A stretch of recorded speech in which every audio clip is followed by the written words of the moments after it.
వాక్య భాగాలకు వెళదాం.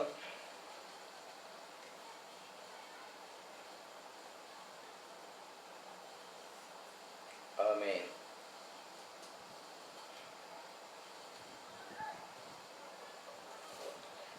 ప్రభునందు ప్రియమైన దేవుని వారలారా,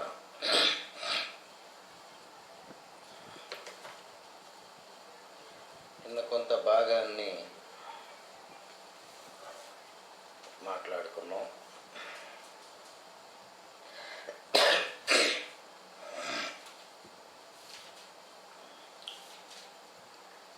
ఈరోజు కూడా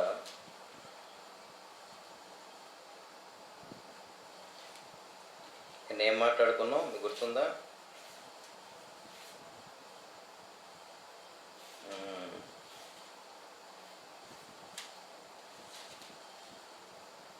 బీదలను కటాక్షించువాడు ధన్యుడు,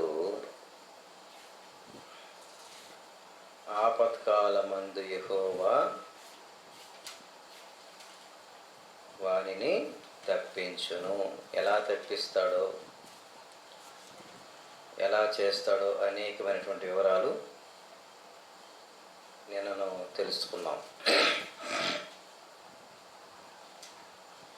ప్రియమైన దేవుని వారలారా, బీదల పట్ల ఒక ప్రత్యేకమైన శ్రద్ధ దేవుడు కూడా కలిగి ఉన్నాడు. బీదలంటే ఎంతో ప్రేమ కలిగి ఉన్నవాడు దేవుడు. అటువంటి దేవుని స్వభావంతో ఉన్నటువంటి మనము కూడా మరి బీదలంటే సహాయం చేసే విషయంలో కూడా ఉన్నతంగా మనం చేస్తున్నాం. ఈరోజు అందుకనే దేవుడు అన్నాడు, నేను బీదలను కటాక్షిస్తున్నాను కనుక మీరు కూడా బీదలను కటాక్షిస్తే భూమి మీద ధన్యులవుతారు. కనుక ఎన్నెన్నో సందర్భాలు మనం ఈరోజు నిన్నటి దినం చూడగలిగాం. మరి యాకోబుకు వస్తే మరి ఒక మాట కూడా మనం చూసుకోగలిగితే మరి కొంత భాగాన్ని కూడా ఈరోజు ధ్యానం చేసుకోగలిగితే, చివరి రిఫరెన్స్ ఏం చెప్పుకున్నాం? సామెతలు 22:9. దయాదృష్టి గలవాడు తమ ఆహారములో కొంత దరిద్రునికిచ్చును, వాడు దీవెననందును. పేదలకు చేస్తే నాకు చేసినట్టే.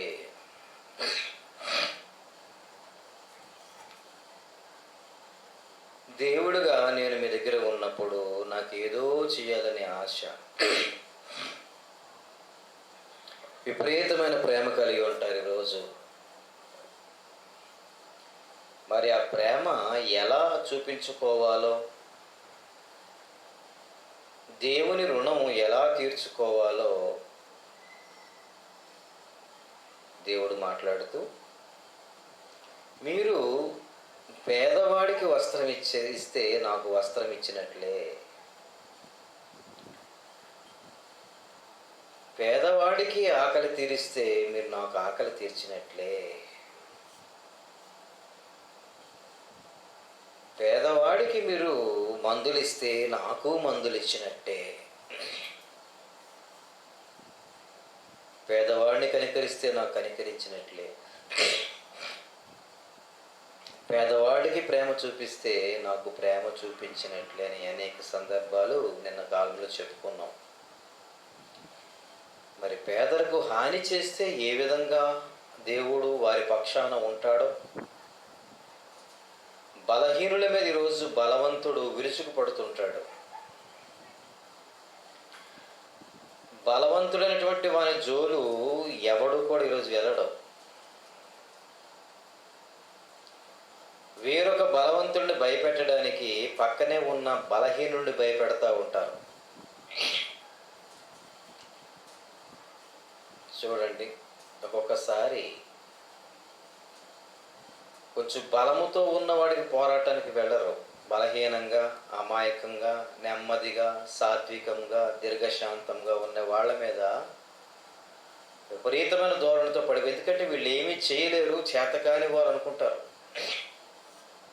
అందుకని కొంచెం బలహీనులుగా ఉన్నవారి ఆస్తులు కొట్టేయడము, బలహీనంగా ఉన్నవారి మీద నోరు పారేసుకోవటము, బలహీనంగా ఉన్నవారి మీద రెచ్చిపోవటం అనేది జరుగుతూ ఉంటుంది. బలహీనంగా ఉన్నటువంటి వారి మీద, దీనులు బీదల మీద పక్షపాతం చూపించటం, ఇటువంటివి జరుగుతూ ఉంటాయి. మరి దేవుడు మాట్లాడుతూ నిర్గమకాండం 23వ అధ్యాయము 3వ వచనంలో ఈ కాండాన్ని మోషే గారు రాశారు. మోషే గారు రాస్తూ ఏమంటున్నారు ఈరోజు కూడా చూద్దాం. అబద్ధమునకు దూరముగా ఉండుము, ఆ నిరపరాధినైనను నీతిమంతుడనైనను నీవు చంపకూడదు. అలాంటి దుష్టుడిని నేను నిర్దోషిగా ఎంచను, అలాంటి దుష్టుడిని నేను నిర్దోషిగా ఎంచను, లంచము తీసుకొనకూడదు. చాలమ్మా. ఏమన్నాడు? ఆ ముందు మాటలు ఏమన్నాడు? అబద్ధానికి దూరంగా ఉండు, అది నిరపరాధి, ఏ పాపము తెలియని వాడిని నీతిమంతుడుగా వాక్యములో నీతిగా వాక్యానుసారంగా బతుకుతున్న వారి జోలికి మాత్రం వెళ్ళొద్దన్నాడు. చూసారా? ఈరోజు పోలీస్ స్టేషన్లో కేసులు, మరి ఊరికి శిక్షలన్నీ మనం చూసినట్లయితే అసలైన వాళ్ళందరూ తప్పించుకుంటున్నారు, అమాయకులు దొరికిపోతాం. ఏమో ఈ నేరం చేసామంటే అలా ఇరికించారండి అంటుంటారు. ఎవరు ఇరికించారు? డబ్బున్న మహా బడాబాబులు. ఈ నేరం మీరు చేయలేదే, చేసి ఉండరంటే చేసి ఉండదు, నేరం చేసినట్టు ఇరికిస్తారు సాక్ష్యాలతో. ఎందుకంటే దుర్మార్గులున్న లోకం ఇది, దుష్టులున్న లోకం. లోకం దుష్టుని యందున్నది అన్నాడు దేవుడు. ఈ లోకం దుష్టుని యందున్నది, దుర్మార్గంతో నిండి ఉన్నది, సాతాను యొక్క అనుచరులతో నిండి ఉన్నది, బలాత్కారముతో నిండిపోయింది. పేదల మీద బలాత్కరించటం,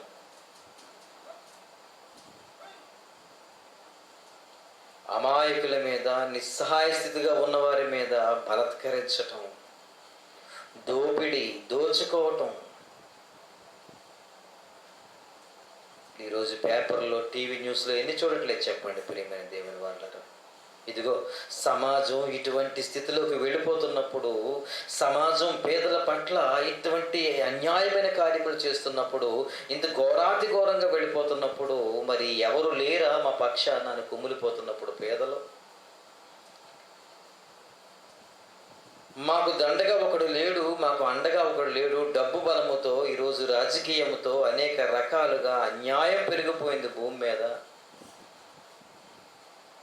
పేదవాడి ఆస్తిని కొట్టే అని ఒక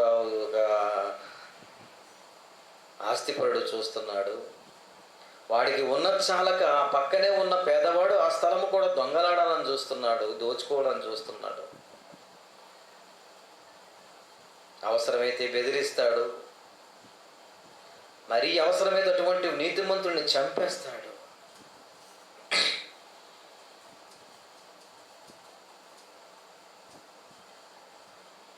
ద్రాక్ష తోట అమ్మలేదని ఆహాబు చేత ఎవరిని చంపించారు?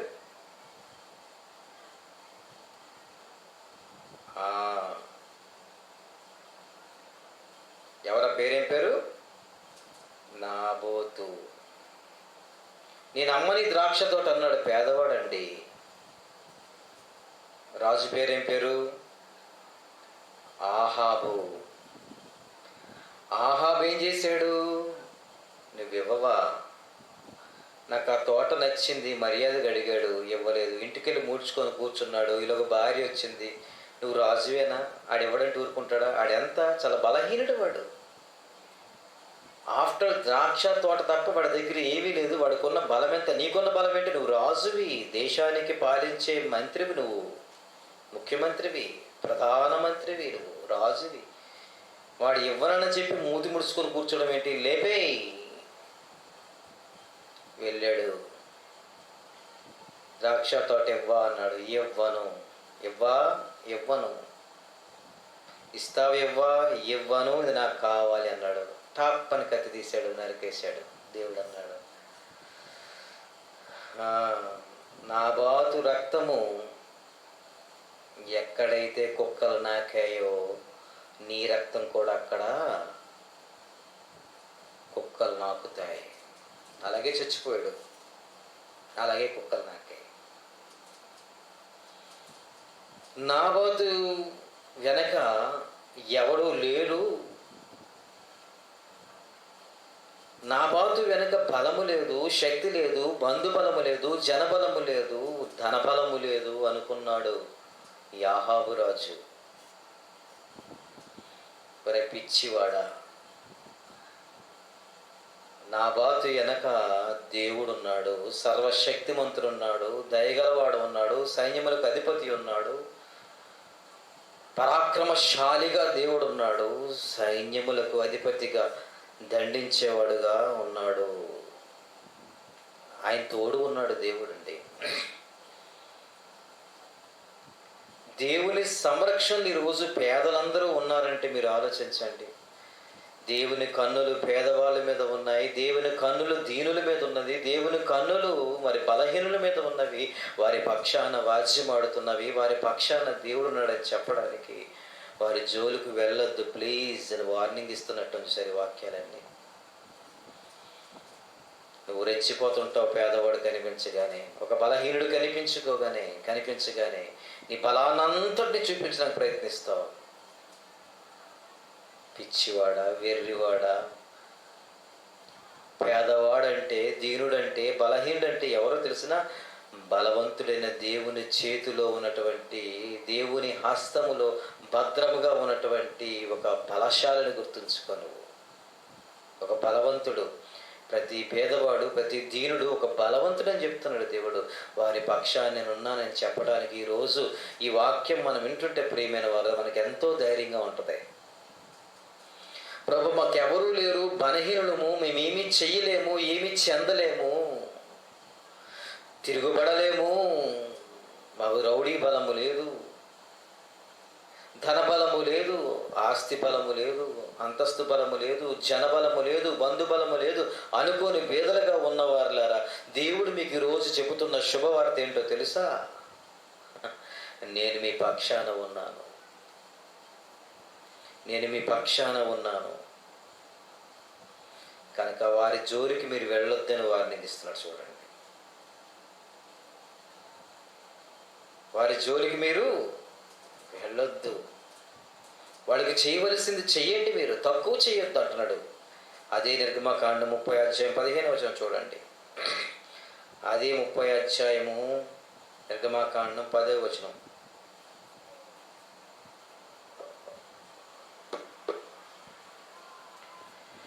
మరియు అహరోను సంవత్సరమునకొకసారి ప్రాయశ్చిత్తార్థమైన పాప పరిహార్థపు బలి రక్తము వలన దాని కొమ్ముల నిమిత్తము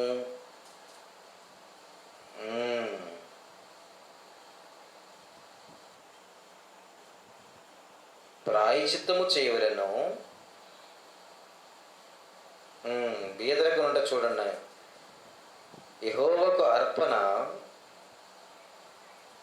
బీదలకు తక్కువ ఇయ్యకూడదు ఉందా?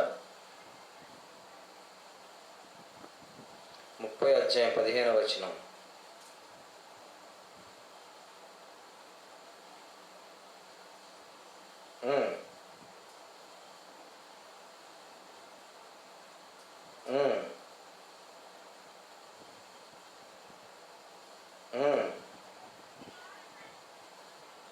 పేదవాడు తక్కువ ఇయ్యకూడదు. ధనవంతుడు ఎక్కువ ఇయ్యకూడదు, వెలగని పేదవాడు కూడా తక్కువ ఇయ్యకూడదు. సరే, సమానమైనటువంటి చట్టాన్ని పెట్టాడు. ధనం ఉందని ఎక్కువ ఇవ్వకూడదు, పేదోడని అర్పణ దగ్గర తక్కువ ఇవ్వకూడదు. ధనమున్నవాడికి ఒకటే నీతి, ధనము లేనివాడికి పేదవాడికి కూడా ఒకటే, ఇది సమానంగా పెట్టి. ఎందుకంటే దేవుని దృష్టిలో అందరము కూడా సమానులుగా ఉన్నాము గనక. అయితే పేదల విషయంలో కూడా చాలా గొప్పవారికి చాలా విషయాలు, డబ్బున్న వారికి చాలా విషయాలు తెలియజేస్తున్నాడు దేవుడు. వాడిని ఎలా చూడాలి, ఎలా కనికరించాలి, ఎలా ఆదుకోవాలి, ఇది దేవుడు చెప్తున్నాడు. ఆ పేదల విషయంలో ఎంత శ్రద్ధగా తీసుకొని ఒక ఇన్ని మాటలు బైబిల్ నుంచి పలుకుతున్నాడా. మా వెనక ఎవరు లేరు, మాకెవరు, మనం ఏమనుకుంటామండి, మన బంధువులతో పెట్టడం, మాకెవరు లేరండి, మాకెవరు లేరండి, మాకెవరు లేరండి, అందరూ ఉన్నోళ్ళందరూ పోయారండి, ఉన్నోళ్ళు ఆ ఒక్క తోబొట్టు పట్టించుకోడండి, ఇంటికి రానివ్వడండి, వెళ్ళినా సరే పలకరించడండి. ఏమండి, ఈరోజు ఏ అమ్మలక్కలు మాట్లాడుకున్నా, ఏ కుటుంబంలో మాట్లాడుకున్నా ఇదే సొద కదండి. మమ్మల్ని ఎవడు పట్టించుకోడండి, ఏ తమ్ముడు పట్టించుకోడు, ఏ రక్త సంబంధం పట్టి ఉన్నామా, తిన్నామా, చచ్చామా, బ్రతికామా, ఏమయ్యామా అనుకున్న వారు ఎవరు లేరండి.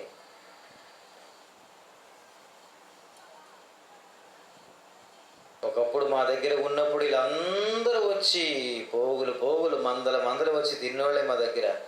ఈరోజు మాకు లేదని తెలిసిన తర్వాత అందరూ మమ్మల్ని విడిచిపెట్టి, ఇదిగో మీరు ఏమైపోతే అయిపోయారని చెప్పి మమ్మల్ని విడిచి దూరంగా వెళ్ళిపోయి కనీసం ఫోన్లు చేసినా సరే పలకరించిన పరిస్థితి, ఒకవేళ ఫోన్ ఎత్తినా లేరని చెప్పించే పరిస్థితికి వచ్చేసింది. అందుకు దేవుడు ఏమన్నాడు తెలిసిన, లేవి ఒకసారి చూడండి, 32వ అధ్యాయము, లేవి కాండం 22వ వచనం, నిర్గమకాండం 23వ అధ్యాయము 22వ వచనం.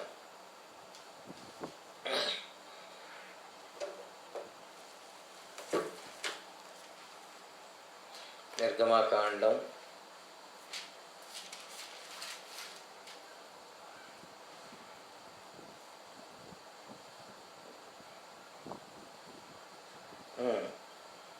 22 జాగ్రత్తగా విని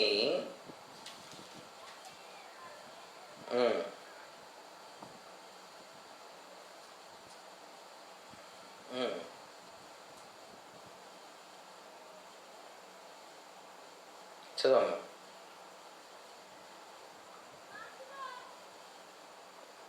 నిర్గమకాండము 23వ అధ్యాయము 22వ వచనము. లేవి కాండం 19వ అధ్యాయం 10వ వచనం చూడమ్మా.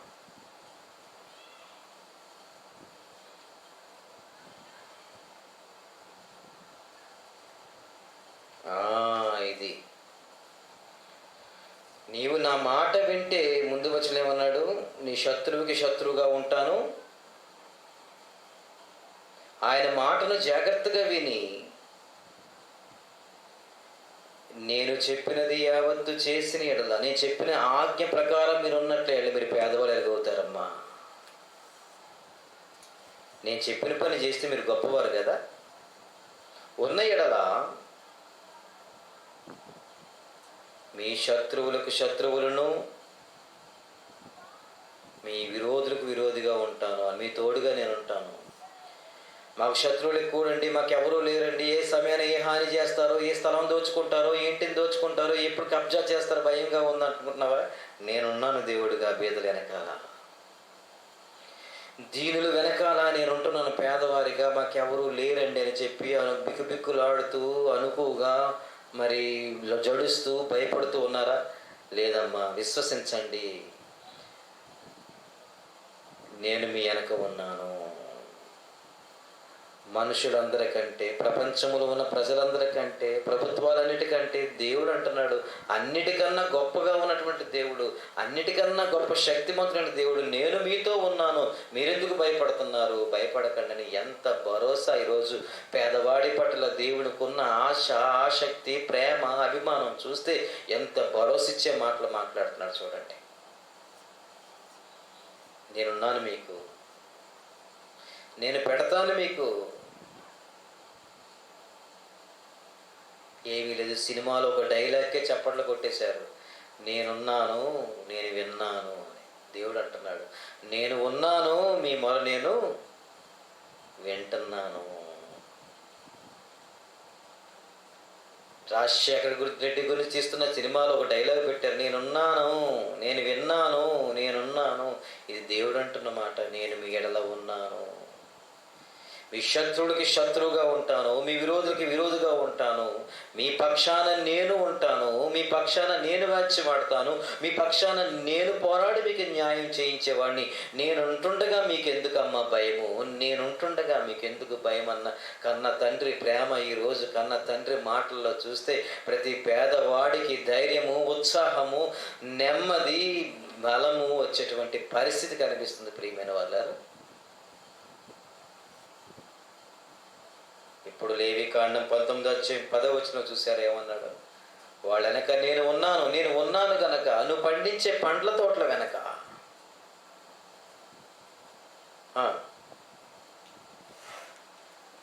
నీ ఫలవృక్షముల తోటగా ధనవంతుడుగా నీ ఉన్నావా, నీ ఫలవృక్షముల తోటలో రాలిన పండ్లను ఏరుకొనకూడదు. ఎలాంటి ఆగిచ్చారు చూడండి.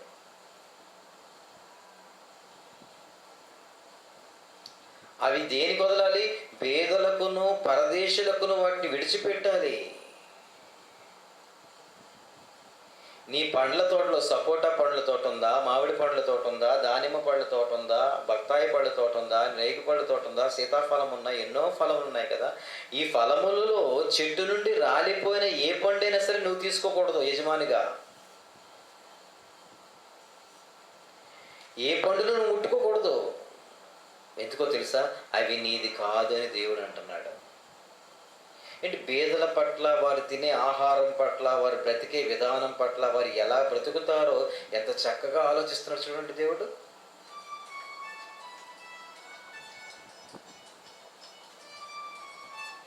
ఎంత చక్కగా ఆలోచిస్తున్నాడు చూడండి.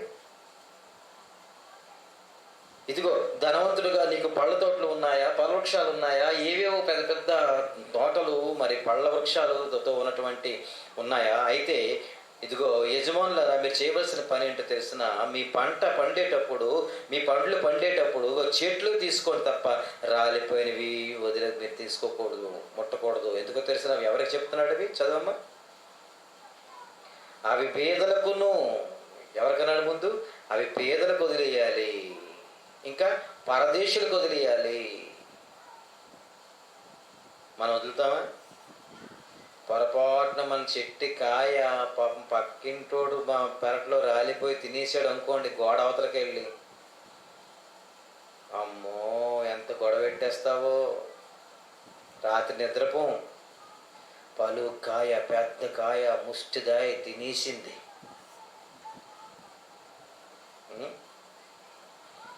రాలిపోయిన కాయ ముట్టనేమో, కింద పడింది కూడా ముట్టనేమో, ఇష్టపడం. అమ్మో, పండ్లు అయితే నువ్వు తింటావు కదా, కింద పడినవి ఇస్తే ఆ పాయలు తీసుకెళ్ళి మామిడికి అయితే పప్పులు వేసుకుంటారు కదా, కింద పడిన పండ్లు వాళ్ళు తింటారు కదా, కింద పడిపోయింది కదా, మట్టి అయిపోయింది కదా. నీ పిల్లలు ఏదో తింటూ చేతిలో అప్పడమో లేకపోతే చేయగొడమో కింద పడిపోతే, అక్కడ నుంచి పడే, కింద ముట్టద్దు, భూమాస పడింది అంటావు కదా. ఇన్ఫెక్షన్స్ ఉంటాయి, క్రిములు ఉంటాయి, కింద పడింది ముట్టుకోకూడదు, అది మళ్ళీ నోట్లో పెట్టుకోకూడదు, ఆ కింద పడినవి ముట్టొద్దని అంటాం కదా. అంతేనండి. మన పిల్లలు ఎవరు తింటూ నోరు జారిపోతుంటారు. ఒకసారి ద్రాక్ష పండు తింటూ ఏమిటో ఒక పండు పడిపోద్ది కింద, అంతేనా. దానిమ్మ పళ్ళు మొత్తం గింజలన్నీ తీసుకొని అన్ని నోట్లు వేసుకుంటామండి, ఎవడు వేసుకోడు. ఏదో పెక్క పన్ను తగిలో ముక్కు తగిలో పడిపోద్ది నోట్లు వేసుకున్నప్పుడు, అవునా. ఆ పడిపోయినప్పుడు దాన్ని ఏమంటాం? మన పిల్లలు కానీ మనం ముట్టుకోం. ఎందుకు? కింద చాలాసార్లు నడిచాము, ఏవేవో తొక్కో నడిచామో తెలియదు, కానీ ఆ కింద పడిపోయినవి తీసుకోకూడదు అని మనం అంటాం. దేవుడు అంటున్నాడు, మరి అక్కడ అక్కడ తీసుకోకూడదని మైండ్ ఉన్న నీవు నీ తోటలో పడిపోయింది మాత్రం, అమ్మో తోటలో ఏంటండి ఫ్రెష్గా ఉంటుందండి, తోట మట్టిలో పడిందండి. ఆ చిలక్కొట్లు రాలిపోయినవి ఎవరికి వదిలేమంటున్నాడు? పరదేశులకు విడిచిపెట్టండి, పేదలకు ఇచ్చేయండి. ఎందుకంటే మీరు చెట్టుకున్నవి మీరు యజమానిగా చెట్టు తినండి. రాలిపోయినవి కదా దేవుడు అడుగుతున్నాడు. లేదా రాలిపోయినవి నీకేమన్నా తినమని చెట్టుకున్నవి ఏమని ఇమ్మన్నాడా దేవుడు? రాలిపోయినవి నువ్వు తిను, చెట్టువన్నీ కూడా పేదలకు ఇచ్చాన్నాడా? నువ్వు కష్టపడి పెంచుకున్నావు కదా, చెట్టు వేసుకున్నావు కదా, పండ్లు కాసింది, మరి మొత్తం నువ్వు తినేస్తావా? నువ్వే అమ్ముకుంటావా? ఆ రాలిపోయిన వదిలేవచ్చు కదా పేదవాళ్ళు. పరదేశులుగా నీ దేశం వచ్చారు కదా, నీ దేశంలో పని పండించుకోలేక, స్థలం లేక, భూమి లేక, తినడానికి తిండి లేక ఉన్నటువంటి వారికి కొంత విడిచిపెట్టొచ్చు కదా అని దేవుడు అంటున్నాడండి. ఈరోజు ఎందుకు మనం దేవుడు మనతో ఉండడం లేదు, దేవుడు మన మొర వినడం లేదు అని మనం ఆలోచిస్తే, దేవుడు ఎందుకు ఆశీర్వదించట్లేదు, ఏది గొప్పగా చేయట్లేదు, ఎందుకు మన మొర వినట్లేదని మనం ఒక్కసారి ఆలోచిస్తే ఇటువంటి పనులేనండి. కింద పడిపోయినవన్నీ పిలిపిస్తావు, ఓ తట్లో ఎక్కిస్తావు, ఇళ్ళు ఇవి గీసేసి పప్పులోకి మామిడి భద్రకి అమ్మి మనం కింద పడిపోయిన ఇస్తామండి. ఇంకా చిలకలు కట్టి కింద పడిపోయినకో, అమ్మో చిలక కొట్టింది ఏంటంటారా? చిలక కొట్టిందట, గొప్ప టేస్ట్ అట. చెట్టు పండు టేస్ట్ ఉండదట, మరి ఏది టేస్ట్ ఉండదట? చిలక కొడితే ఉన్న పండు టేస్ట్. అది గబ్బిలం కొట్టిందో, మరి చిలక కొట్టిందో, ఉడత కొట్టిందో, పాము కొట్టిందో, తొండ కొట్టిందో తెలీదు, కానీ దాని మీద మాత్రం కొట్టిసినట్టుంటే, కొరికినట్టుంటే మాత్రం ఏమంటారు? చిలక్కట్టు అంటారు. చిలక్కట్టు పండు అండి, ఏం టేస్ట్ అండి. ఈ మధ్యకాలంలో చెప్పారు చిలక్కట్లు తినకండి, చిలక్కట్లు కాదు అవి, గబ్బిలాలు రాత్రిపూట వచ్చి మీ చెట్ల మీద ఉండి పక్షుల్లో అవి కాయలు కొరుక్కొని తింటున్నాయి, అవి తినడం వల్ల మీకు ఎబోలా వచ్చేస్తుంది, దానివల్లే కరోనా వైరస్ వచ్చింది అంటున్నారు. ఇప్పుడు ముట్టలేదండి చిలక్కొట్టు. లేకపోతే చిలక్కొట్లన్నీ బజార్లో చూడండి, రాలిపోయిన కాయలంతా అమ్మేయడమే, అమ్మకానికి వెళ్ళిపోతున్నాయి. ఆ తోట యజమాని వీళ్ళకి అమ్మేస్తాడు, వీళ్ళు తెచ్చి బజార్లో అమ్మేస్తాడు. పోనీ అవేనా చిలక్కొట్లేదు పరదేశాలు తింటారంటే అది కూడా విడిచిపెట్టరు, అవన్నీ కలిసి సుందులుగా అమ్మేస్తారు. వాళ్ళు అవన్నీ తీసుకొచ్చి అవి కొనుక్కొని వెళ్ళేవారు తెలుసా? చిలక్కట్లు కూడా కొనుక్కొని వెళ్ళేవారు. ఇప్పుడు తగ్గిపోయింది కానండి, నా చిన్నతనంలో చూసేటప్పుడు ఆ చిలక్కట్లు కూడా జాగ్రత్త కొనుక్కొని వెళ్ళిపోయేవారు. ఎవరు? పేదలు. ఆ చెంగులో కట్టుకొని అలా పట్టుకొని ఎంత అంటే మొత్తం ఎంతకి ఇస్తామంటే 10 రూపాయలు, 15 రూపాయలు. ఆ సగం పళ్ళు తినేసి చీమలతోని కొరికి నవిలిసి ఉన్న మామిడి పళ్ళు తీసుకెళ్ళడం నేను చూశాను. దేవుడు ఎంతగా ఆలోచించేది పేదల పక్షాన. ఇదిగో పరదేశులు కానీ దేశం నుంచి వేరొక దేశం నుంచి నీ దేశంలో బతుకుతున్న వారికి నీ తోటల పండ్లు నీవు కింద పడిన వారికి వదిలేయాలి, తినొద్దు అన్నాడు. అంటే పేదవాడు కొరకు ఎంత ఆలోచనతో ఉన్నాడు చూడండి ప్రియమైన దేవుని వాళ్ళారా. ద్వితీయోపదేశ కాండం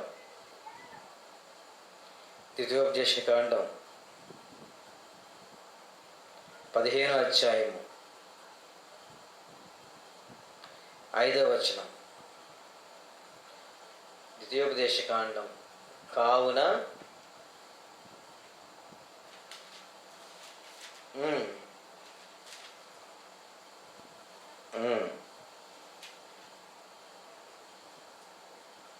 నీ దేవుడైన యెహోవా మాటను జాగ్రత్తగా వినని ఎడల, అబ్బో అసలు పేదలు ఎందుకు అవుతున్నారు? పేదరికం ఎందుకు వస్తుంది? అసలు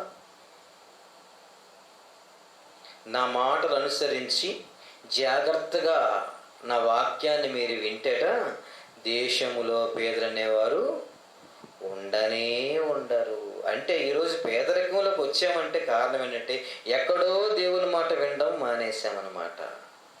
సొంత ఆలోచనలోకి వెళ్ళిపోయాము, సొంత కార్యాల్లోకి వెళ్ళిపోయాము, సొంత పనుల్లోకి వెళ్ళిపోయాము. దేవుడంటే నమ్మకం లేదు, దేవుడంటే విశ్వాసము లేదు, దేవుడంటే భయము లేదు, దేవుడి మాట అంటే లెక్క లేదు. గనక దేవుడు అంటున్న మాట ఏమన్నాడమ్మా? మీలో పేదలు ఉండరు, నా మాట వింటే మీలో పేదలు ఉంటున్నాడు. లేవికాండం 25 వచనం. లేవికాండం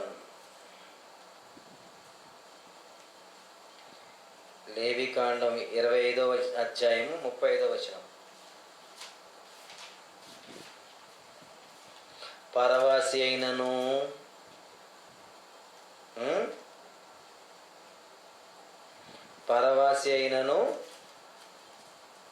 అతిథి అయినను నీ సహోదరుడొకడు బీదవాడై నిరాధారుడుగా ఉండి దగ్గరికి వచ్చిన ఎడల మీరు వానికి సహాయము చేయవలెను. అలా నీ దగ్గరికి వస్తే అతడు నీ వలన బ్రతకాలి. ఎటువంటి సహాయం లేకుండా, ఎటువంటి ఆధారం లేకుండా నీ స్నేహితుడు కానీ, పేద కానీ, దీనుడు కానీ, దరిద్రుడు కానీ దగ్గరికి వచ్చి నీకు సహాయం కోరినప్పుడు వాడి ఇంట్లో పెట్టి, భోజనం పెట్టి, వాడికి పని నేర్పించి, పనిప్పించి నువ్వు పోషించాలి అన్నాడు దేవుడు. అలా చేస్తున్నారా? అలా చేస్తే పేదలు ఎందుకుంటారండి? అలా పళ్ళు వస్తే ఆకలితో ఉన్న ఎందుకుంటారండి? దీనులు ఎందుకుంటారండి? దరిద్రులు ఎందుకు అవుతారండి? దేశంలో పేదలు ఎక్కువగా ఉండడానికి కారణం ఎవరంటే ఎవరు? దేశంలో పేదలు ఎక్కువగా ఉండడానికి కారణం ఏమంటే మనమే. మనకున్నదాన్ని పెట్టకపోవడం వల్లే, చెయ్యకపోవడం వల్లే ఆ ఆత్మహత్యలు చేసుకుంటున్నారు, ఆకలితో ఉంటున్నారు, దప్పులతో ఉన్న కారణం అంటే ఎవడ సంపాదన వాడిది, ఎవడ ఇల్లు వాడిది, ఎవడ పొలం వాడిది, ఎవడ స్థలాలు వాడిది, ఎవడ బిల్డింగ్లు వాడిది, ఎవడ గొప్పలు వాడిది. ఒక మనిషి నుంచి వచ్చిన వారం కదా మనందరం. ఒక తల్లి, ఒక తండ్రి, ఆదిమ తల్లిదండ్రులు ఒక గర్భాన్ని నుంచి వచ్చిన వాళ్ళం. అన్నదమ్ములుగా ఉన్న మనం ఒకటి తక్కి, ఒకటి తొక్కేసుకొని, ఒకరి దగ్గరే లంచం తీసుకొని, ఒకటి పాడు చేసుకొని, ఒకటి ఆస్తి తీసుకొని, ఒకరి మీద దౌర్జన్యం చేస్తూ అన్నదమ్ములుగా దోచుకునే వారంగా ఉన్నాము. గనకనే ఈరోజు ఉన్నవాడుగా కోట్ల మీద పగడెత్తున్నాడు, లేనివాడు దరిద్రుడిగా ఆత్మహత్యలకు వెళ్ళి మట్టిలో కలిసిపోతున్నాడు. అందుకని దేవుడు ప్రారంభంలో అన్నాడు, ద్వితీయోపదేశకాండం 15 వచనంలో, ద్వితీయోపదేశకాండం 15 వచనంలో దేవుడు అన్న మాట చూడండి ప్రియమైన దేవుని వారలారా. ఇదిగో బీదలు దేశములో ఉండక మానరు. బీదలన్న వాడు దేశంలో, ఏ దేశంలో సరే ఎవరు ఉంటారట? అమెరికా వెళ్ళినా అడుక్కునేవాడు ఉంటారు, లండన్ వెళ్ళినా అడుక్కునేవాడు ఉంటాడు, ఇండియాలోనే అడుక్కునేవాడు అనుకోకండి. ఏ దేశం వెళ్ళినా దేవుడు అంటున్నాడు, పేదలు దేశములో ఉండక మానరు. వారికి మీరు సేవ చేసి వారిని ఉన్నతంగా లేవదీసే బాధ్యత నేను మీకు ఇస్తున్నాను. అలా ఇస్తే దేశంలో పేదలు ఉండరు. అలా ఒక పేదవాడిని ఉన్నతమైన వాడిగా నువ్వు చేసినప్పుడు ఒకానొక పరిస్థితిలో నీకేదైనా జరిగితే ఇంకొకరి ద్వారా దేవుడు సహాయాన్ని పంపిస్తాడు. వారి దగ్గర ఉన్నది మీరు తీసుకోండి, మీరు పంపించుకోండి. మీ దగ్గర ఉన్నప్పుడు వారికి ఇచ్చి ఒకరొకడు చేయూతనిచ్చుకొని ఉన్నతంగా బ్రతకండి అని చెప్పిన దేవుడు మాటలు గుర్తొస్తున్నాయి. దేశంలో పేదలు ఉంటారు, కానీ వారిని గొప్పవారిగా చేసే పూచి మీది. వారికి అన్నం పెట్టే పూచి మీది. వాళ్ళ ఇంటికి వచ్చినప్పుడు ఆదుకొని వారికి ఒక పని ఇచ్చి వారిని ఉన్న ఒక పనిలో పెట్టి వారి కుటుంబాన్ని పోషించబడే విధంగా ఒక కుటుంబాన్ని తయారు చేసి పంపించే బాధ్యత ఇక ఉన్నవారిగా మీది. ఈ లోకం ఎలా ఉంది? గేట్కి తాళం వేస్తారు, ఎక్కడ వచ్చేస్తారు బంధువులని, ఎక్కడ చుట్టాలు వచ్చేస్తారని చెప్పి, ఒకవేళ వచ్చేసి వాచ్మెన్ లేరని చెప్పి వచ్చినా సరే బయట కూర్చోబెడతారు, ఫ్యాన్ కింద కూర్చోబెట్టి డ్రింక్ కూడా ఇస్తారు, టీ ఇస్తారు. టీ ఇచ్చిన తర్వాత వెళ్ళి రండి అంటారు, అంతే. ఎక్కడ ఉండిపోతారని.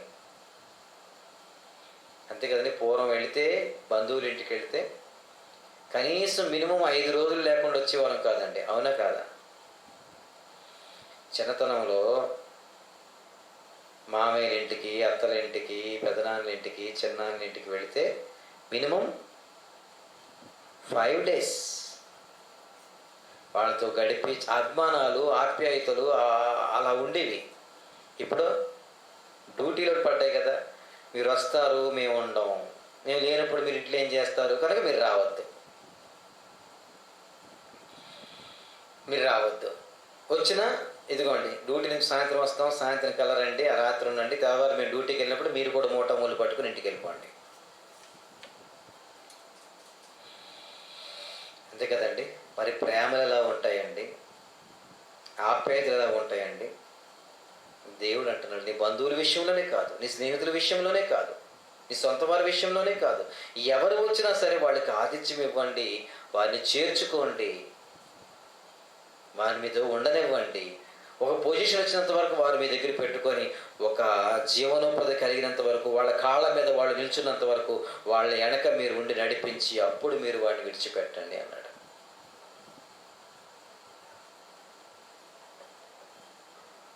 ఏమ్మా? ద్వితీయోపదేశకాండం 24:12 చూడండి.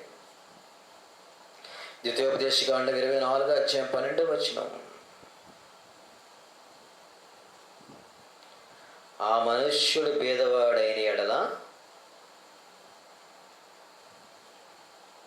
నీవు అతనిని నీ దగ్గర ఉంచుకొన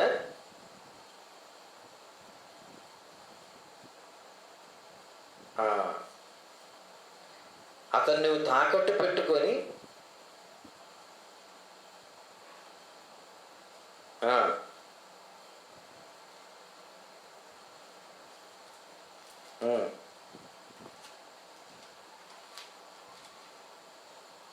చూసారా? ద్వితీయోపదేశకాండము 24:12 అలాగ అందిస్తున్నాండి. నేను చదువుతాను. 24:12. ఆ మనుష్యుడు భేదవాడైన ఎడల నీవు అతన్ని తాకట్టు ఉంచుకొని పండుకొనకూడదు. అతడు తన బట్టను వేసుకొని పండుకొని నిన్ను దీవించునట్లు సూర్యుడు అస్తమించినప్పుడు నిశ్చయముగా ఆ తాకట్టు వస్తువును అతనికి మరలా అప్పగింపవలను. అది నీ దేవుడు యెహోవా దృష్టికి నీకు నీతి అగును అన్నాడు.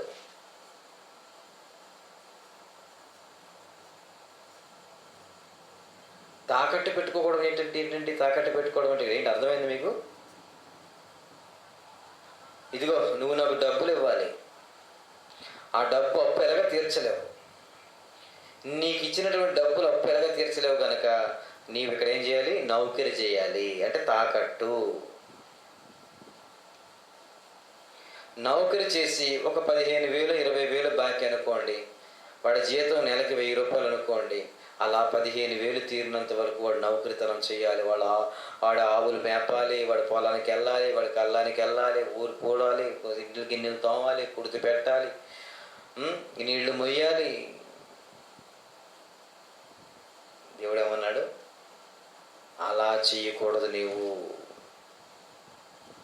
సూర్యుడు అస్తమించినప్పుడు నిత్యముగా ఆ తాకట్టు వస్తువు అతనికి మరలా అప్పగించవలను. ఒకవేళ ఏదైనా వస్తువు తాకట్టు పెట్టినా నువ్వు ఇచ్చేయాలి. అది దేవుడిని యెహోవా. ఈరోజు చాలామంది పేదలు తాకట్టు పెట్టుకుంటారండి బంగారు వస్తువులు. అవి మనుషులు నమ్మక డబ్బులు ఇస్తే మళ్ళీ ఇస్తారో ఎవరో తెలియదు, కానీ ఏమంటే మాకు ఈ వస్తువు ఉంది, వస్తువు పెట్టి తాకట్టు పెట్టండి అనుకుని వస్తారు. అప్పుడు మనమేమంటాం? మనం డబ్బులు ఇచ్చేది మనమైనా సరే, మా దగ్గర లేదండి వేరే వారి దగ్గర ఉంది ఇప్పిస్తామని చెప్పి మళ్ళీ అబద్ధమాడి వాడి దగ్గర తీసుకొని మళ్ళీ మనకి మొహమాటం ఎక్కువ. మనం వాడు తాకట్టు ఇచ్చామంటే నలుగురితో చెప్తే ఎన్సాల్ట్, అమ్మ తాకట్లు పెడుతున్నారమ్మ, ఇంట్రెస్ట్ వడ్డీకి ఇస్తారంటే చెప్తే ఎంత ఇన్సాల్ట్. కనుక మన దగ్గర డబ్బు ఉంది కనుక జాగ్రత్తగా మన పేరు చెప్పకుండా, మన మీద ఎవరికి దిష్టి పడకుండా వేరే వాళ్ళ డబ్బు అని చెప్పి వస్తువు మాకు ఇవ్వండి మేము తెస్తామని చెప్పి అక్కడక్కడ డ్రామా ఆడుతుంటారు. చాలాసార్లు చూశాను నేను. ఆ వస్తువు పెట్టుకొని తీసుకెళ్ళి ఇచ్చేయండి కరెక్ట్గా, మందు కాదు, వాళ్ళు తిడతారు. డబ్బులు అడుగుతున్నప్పుడల్లా వాళ్ళు అడుగుతున్నారండి. ఎవరు అడుగుతున్నారు? నువ్వే ఇచ్చావు కదా. మన ఫోన్ చేశారు ఆయన, ఇంకెవరు కదా ఇంట్రెస్ట్ అని అడుగుతున్నారు, ఎప్పుడు ఇస్తాను అడుగుతున్నారు. అది నీ డబ్బులే ఇచ్చావు. అలాంటిది ఏమన్నా ఉంటే దేవుడు ఏమన్నాడు తెలిసిన?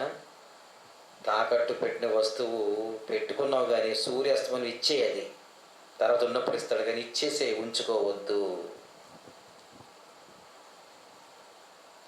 తర్వాత చదవమ్మా 14 వచనం. నీ సహోదరులు నీ సహోదరులనేమి, నీ దేశమందు, నీ గ్రామములోనున్న పరదేశంలోనేమి దీనదరిద్రుడైన కూలివాడిని బాధింపకూడదు. ఈనాటి కూలి ఆ నాటికి ఇయ్యవలెను. సూర్యుడు అస్తమింపక మునుపు వానికి ఇయ్యవలెను. వాడు పేదవాడు గనక దాని మీద ఆశ పెట్టుకుని ఉండును. వాడు నీ బట్టి యెహోవాకు మొరపెట్టినము, అది నీకు పాపమగును. ఏమన్నాడండి? నీ సహోదరులేమి, నీ రక్త సంబంధులేమి, దీనుడైతేనేమి దరిద్రుడైతేనేమి కూలివాడిని బాధింపకూడదు. ఇదిగో నాకు అప్పు ఉన్నావు కదా, ఈరోజు పని చేసావు కదా, జీతం ఏమన్నా అందులో కొట్టేస్తాను అనకూడదట. చాలామంది కష్టపడి పని చేస్తారు సాయంత్రం వరకు, ఎప్పుడో అప్పు తీసుకుని ఉంటారు పాపం. వాళ్ళకి కూడా డబ్బులు ఎక్కువ ఉండదులేండి. అలాంటప్పుడు ఏమంటారు, ఏమయ్యా మొన్న తీసుకెళ్ళే అవసరమని, ఇదిగో పని చేసావు కదా ఈ సాయంత్రం జీతం ఏమోను, ఆ మాట అనకూడదు అంటున్నాడు. ఎందుకంటే అది ఖర్చు అయిపోయాయి, ఎప్పుడో ఖర్చు పెట్టేశాడు, వెనకో ముందు తర్వాత ఇస్తాడు. కానీ ఇప్పుడు ఈ డబ్బు మీద ఆశ పెట్టుకుంటాడు.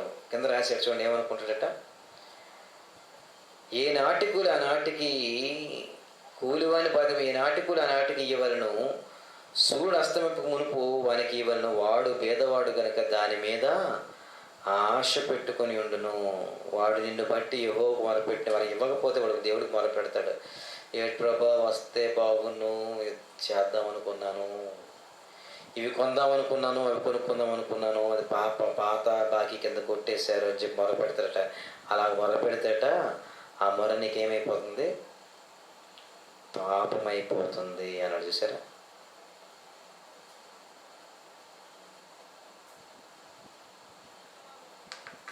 అన్నాడా? కనుక ప్రియమైన వాళ్ళారా, ఇటువంటి చర్యలు మనలో ఏమైనా ఉన్నాయా? ఇటువంటి కార్యక్రమాలు మ్యాక్సిమం విశ్వాసులుగా ఉన్నవారి మధ్య, మ్యాక్సిమం క్రైస్తవులు ఎక్కువ అండి. ఉద్యోగాల్లో ఉన్న వాళ్ళందరూ కూడా ఇలాంటి పనులు చేస్తున్నారు. ఇలా డబ్బు మిగిలిపోతుంది, ఏం చేయాలి, ఎవరికైనా ఇంట్రెస్ట్కి ఇద్దామని. బ్యాంక్ ఇంట్రెస్ట్ అయితే రూపాయి ఇస్తున్నారు, రూపాయి కూడా ఇవ్వడం లేదమ్మా, తక్కువ వస్తుంది. బయట అయితే ₹2, ఇంకా తింటే ఇంకా అవసరం ఎక్కువ ఉన్నదైతే ₹5, ఇంకా అవసరం ఎక్కువ ఉన్నదైతే ₹10 తీసుకోవచ్చు, అంతేనా? వాళ్ళు భారంగా పెట్టేసి డబ్బుల్లా ఉంటే డబ్బుల చేత పిల్లలు పెట్టించడం. ఉన్నవాడికి ఇచ్చినా పర్వాలేదు కానీ పేదవాడి విషయంలో అంటున్నాడు దేవుడు, తప్పు. ఉన్నవాడు ఎందుకు తీసుకుంటాడు అప్పు? ఉన్నవాడికి ఏం అవసరం అండి తీసుకోవాల్సింది, అక్కడ కావాలంటే బ్యాంకులోకి వెళ్ళి తీసుకుంటాడు, ఇంట్లో డబ్బులు వాడుకుంటాడు. ఇంట్రెస్ట్ కడుతున్నాడంటే మీకు ఏం గుర్తుకు రావాలి? పేదవాడు, ఏదో అవసరత వచ్చింది కనుక జాగ్రత్తగా చూసుకోవాలి, జాగ్రత్తగా దాని అప్పు చెప్పాలి. ఒక మాట చూడండి ఒకసారి, కీర్తన గ్రంథం 112:9.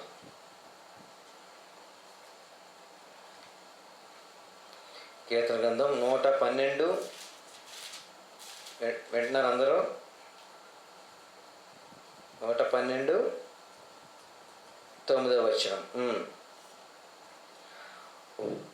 చూసారా? వాడు దాతృత్వం కలిగి పేదలకు ఇచ్చును, వాడి నీతి నిత్యము నిలుచును. తర్వాత వాడి కొమ్ము ఘనత నుండి హెచ్చింపబడును. చాలండి. ఏమన్నాడు? వాడు దాతృత్వము కలిగి పేదలకిచ్చును. ఉందా నీకు ఆ మనస్సు? మనకుందా మనస్సు? దానివల్ల ఏంటండి, అడుగు తింటామండి, అందరికీ ఇచ్చేస్తే, అందరికీ రాసేస్తే, అందరికీ పంచేస్తే రేపు ఉదయం అడుగుతున్నాం అనుకుంటున్నారు. దేవుడైతే అలాగ అనలేదు. మనుషులుగా మనం అనుకుంటున్నామేమో కానీ దేవుడు ఆ మాట అనలేదండి. దేవుడు అస్సలు అనలేదు ఆ మాట. మనుషులుగా ఇస్తే ఏమైపోతామో, రేపు ఉదయం ఒక నాలుగు రాళ్ళు వెనకేసుకోవాలి. ఏమంటారండి? 4 రాళ్ళు వెనకేసుకోవాలి. ఏమన్నా 4 రాళ్ళు వేసుకుని వెనకేసుకున్నారా? ఏమన్నా 4 పైసలు గడించుకున్నారా? ఏ ఒక్కడు వచ్చి ఏమండి ఈరోజు 4 పేదకులకు పెట్టారా, 4 దీనులకు ఆదరించారా అని ఏ ఒక్కడు అడగడండి. గొప్పగా చెప్పుకుంటారు. కూర్చోబెట్టి టీ ఇచ్చి, టిఫిన్ ఇచ్చి, స్నాక్స్ ఇచ్చి, అదిగోండి మా లిస్టు, బెంగళూరులో ఒక సైట్ ఉందండి, అక్కడ సైట్ ఉందండి, అక్కడ ఇది ఉందండి, అక్కడ ఇల్లు ఉందండి, ఇక్కడ ఒక ఇల్లు ఉందండి, దాన్ని కట్టాము, దాని వద్దులు వస్తున్నాయి, దీని వద్దులు వస్తున్నాయి. పెద్ద బాబు అక్కడ లండన్లో ఉన్నాడు, చిన్న బాబు అమెరికాలో ఉన్నాడు, ప్రస్తుతం కరోనాతో పోరాడుతున్నాడు. లండన్లో ఆయన కూడా కరోనాతో పోరాడుతున్నాడు. వస్తారో రాదో తెలీదు, కానీ గడించుకోవడం మాత్రం బాగా గడించుకున్నామండి, అదండి ఇదండి అంటారు. దేవుడు అంటున్నాడు, ఏమన్నాడు మాట చూడండి, చదవమ్మా. వాడు దాతృత్వము కలిగి పేదలకిచ్చును అని జ్ఞాపకం చేస్తాడా? రాగానే ఇదే ఆలోచన, ఇదే మాటలు, సంపాదించుకున్నామండి అని చెప్పేవాడు ఉన్నాడు తప్ప, సంపాదన పేదల కోసం పంచిచ్చేసానండి, మొత్తం ఏముంచుకోలేదు, నా మట్టుకు ఉంచుకున్నానండి, తినడానికి త్రాగడానికి ఒక ఇల్లు ఉందంతేనండి, మిగతావన్నీ ఇచ్చేసాను అన్నలు ఎవరున్నారా? అలాంటి వాళ్ళు కావాలంటున్నాడు దేవుడు. అటువంటి వాళ్ళు కావాలంటున్నాడు దేవుడు. అటువంటి వాళ్ళ దగ్గర నేను ఉంటానంటున్నాడు దేవుడు. ఇంకో మాట చూడండి, సామెతల గ్రంథం 30 ఈ రాజుగారు ఏమంటున్నారు చూడండి. సామెతల గ్రంథం 30 ఒక పెద్ద డబ్బున్న రాజు అంటున్న మాటలు ఈరోజు చూస్తే చాలా ఆశ్చర్యం వేస్తుంది ప్రియమైన వాళ్ళారా. ఏమంటున్నాడట ఆ రాజు?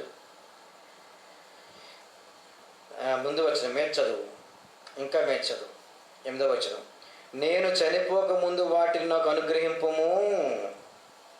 రెండు మనవలు చేస్తున్నాడు. ఎవరు? సొలొమోను గారు. ఏంటట? నేను చనిపోక ముందు వాటిని నాకు అనుగ్రహింపము, వ్యర్థమైన వాటిని అబద్ధములు నాకు దూరముగా నుంచుము. దేవుడు కడిగే ప్రార్థన అండి. ఇలా ప్రార్థన చేస్తున్నాము మనం ఏమన్నా? ఈ ప్రార్థన ఏమన్నా ఉందా?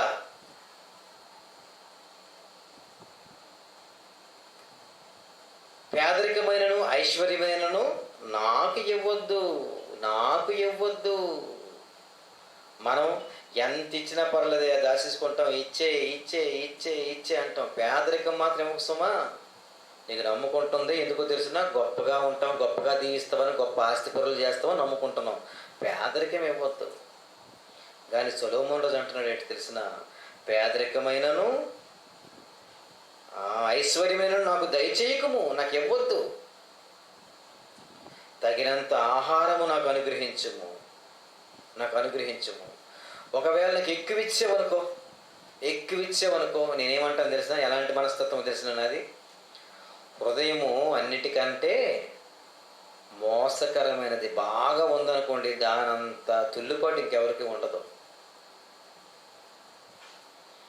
ఈరోజు మనిషి చెడిపోవడానికి కారణం ఏంటంటే హృదయాలోచనలే కదా. హృదయముల ఆలోచనంతయు ఊహంతయు కేవలము ఎల్లప్పుడూ చెడ్డది అన్నాడు దేవుడు.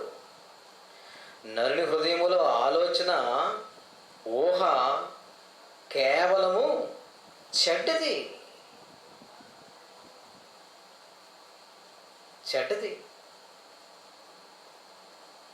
మాట్లాడితే ఏమన్నాడు చూడండి, పేదరికమైనను ఐశ్వర్యమైనను నాకు అనుగ్రహింపకము, ఎక్కువైన ఎడల తగినంత ఆహారమునకు అనుగ్రహించుము. ఎక్కువైపోతే నేనేం చేస్తాను? కడుపు నిండిన వాడే నిన్ను విసర్జించి.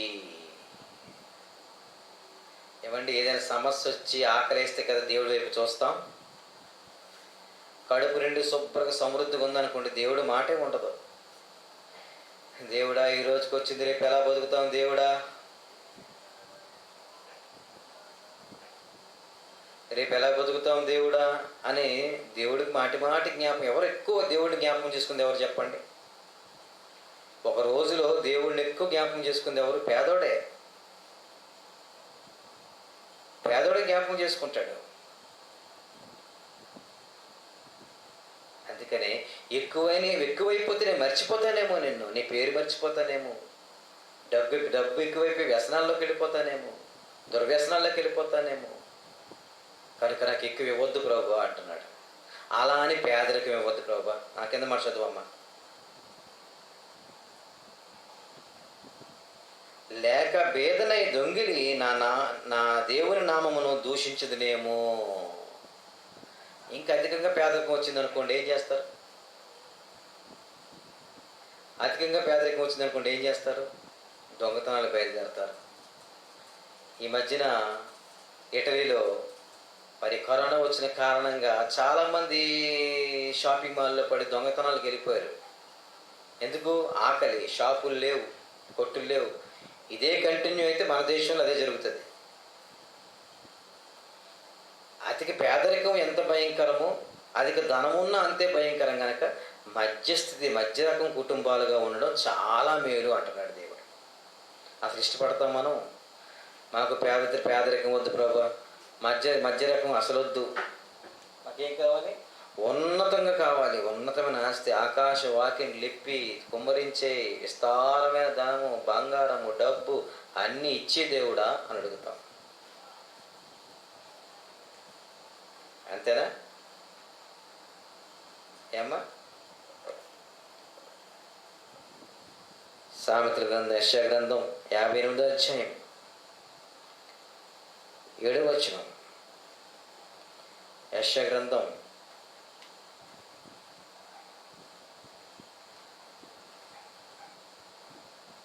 58:7.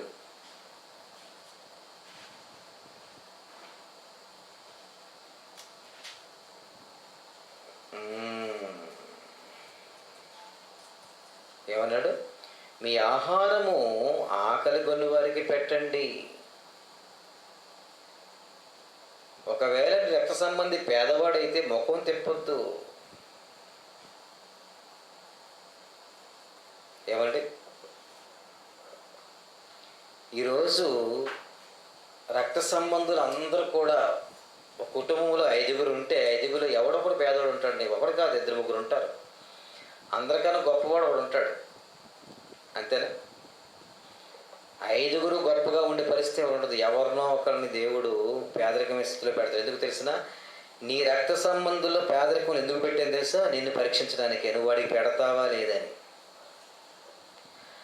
పెళ్ళిళ్ళు అయిపోయండి, ఎవరి జీవితం ఆడది, ఎవరి సంసారం ఆడదండి, ఎవడ పెడతాడని అంటున్నారు ఈరోజు జనాలు.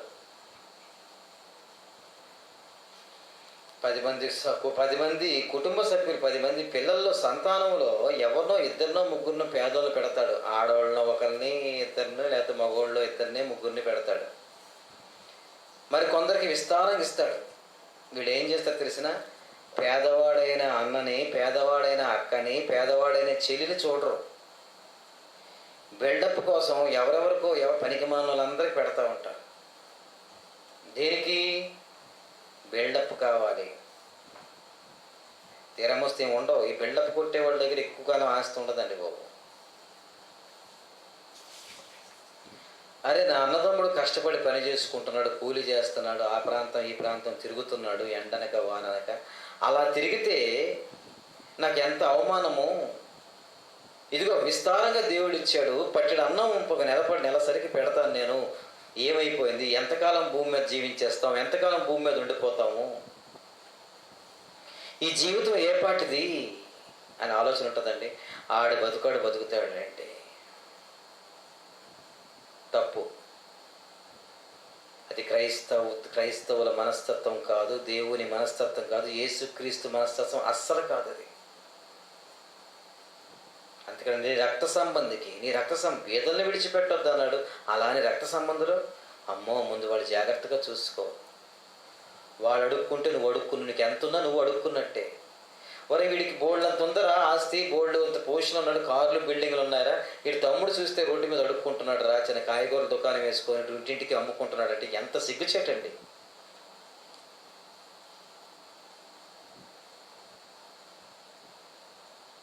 ఎంత సిగ్గుచేటు చెప్పండి. నువ్వు ఎంత ఉందని చెప్పి లోకం వర్షించదు, నిన్ను గౌరవించదు. వీడు అలా ఉన్నాడు, ఎవడో అనుకున్నాడు. అందుకని ఎవడు పెద్ద కోటీశ్వరుడు అంటే ఎవరంటే, కోటీశ్వరుడా ఎవరో తెలుసు, ఎవరో కాదండి. అలా బజార్లో నిమ్మకాయలు బండితో అమ్ముతాడు చూసారా, వాళ్ళ అన్నయ్యే. సరే, అలాగెళ్ళాడు.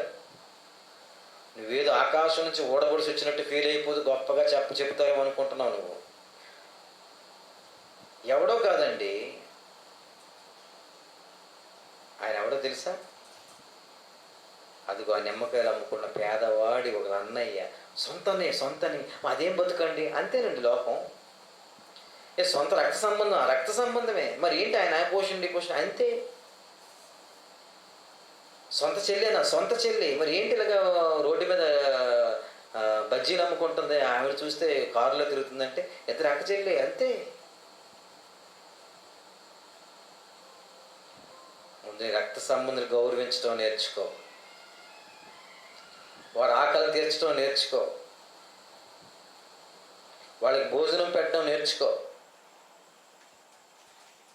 వారిని సంరక్షించడం నేర్చుకో.